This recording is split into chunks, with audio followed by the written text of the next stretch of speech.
16.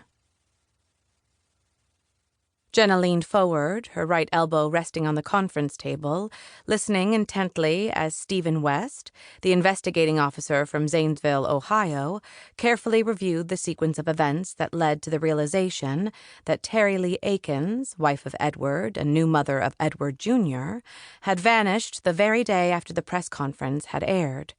The special significance of Mrs. Akins' disappearance was not lost on the group gathered before Detective West.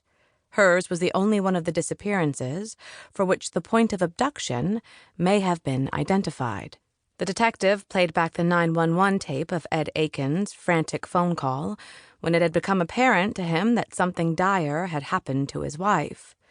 "Sir," the 911 operator said patiently, "if you'll just calm down." "I can't calm down. My wife isn't here. She should be here, and the baby. She'd never go off and leave the baby in the crib like that."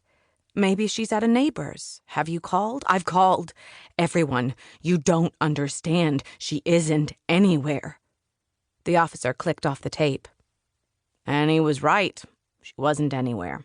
Of course, in a case like this, with no sign of a break-in, no evidence of foul play, the first person you look to is the husband. But he'd been in his classroom since at least 7:30 that morning. He's a high school history teacher and had been seen by almost every one of his colleagues and a goodly portion of the student body.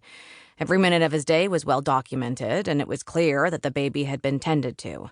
The diaper wasn't overly soiled. The baby appeared well-fed, though he was red-faced and wailing when his father arrived home just around 4. Mr. Akins had spoken with his wife around 1:15. She'd been having a normal day, a little laundry in the morning, a leisurely chat with her sister while she ate her lunch and fed the baby a bottle before putting him down for his afternoon nap.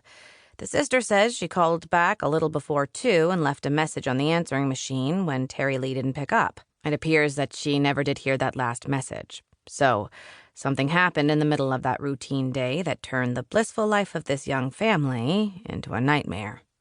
While he paused to take a sip of water from the tumbler in front of him, Genna studied his eyes and found them weary. It was obvious to her that this case weighed heavily on his mind.